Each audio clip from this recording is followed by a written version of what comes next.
1944, France. The night was dark and covered with fog.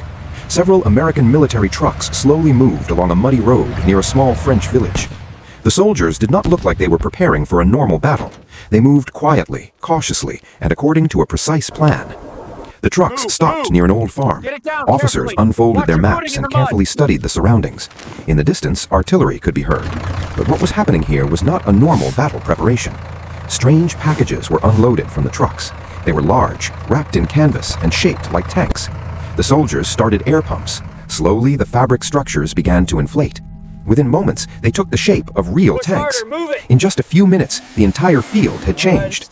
From a distance, it looked like an entire armored division had appeared. But every one of those tanks was made of rubber. Another group of soldiers began placing fake artillery pieces across the field. Every detail was carefully arranged to look like a real combat position. Then, the next phase began. Large loudspeakers and special sound equipment were unloaded from a truck. One soldier inserted an audio reel into the device. Moments later, the sound of tank engines echoed across the field.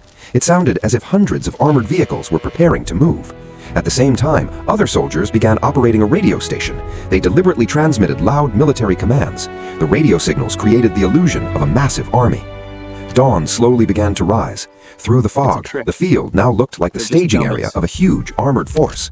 On a distant hill, German observers watched through binoculars. What they saw looked completely real, a massive American tank army. One German soldier lowered his binoculars in shock. Soon, an emergency meeting began at the German headquarters.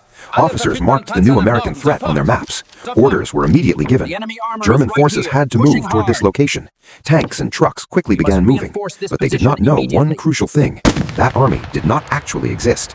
At the edge of the field, American soldiers quietly watched the scene. Their plan was working. German forces had been redirected to the wrong location. Meanwhile, the real American troops were secretly advancing elsewhere. Through forest roads, they moved closer to the front. With German forces distracted, the real attack began. American soldiers advanced. Tanks and infantry moved forward and secured new positions. Meanwhile, some German units were still searching for the fake army. When they finally arrived, the field was empty. Only fog and silence. Yet from a distance, it still looked like a massive armored army stood there. Rubber tanks, fake artillery, false radio signals, and a perfectly executed illusion. This secret unit later became known as the Ghost Army. Sometimes they could change the course of a battle without firing a single shot.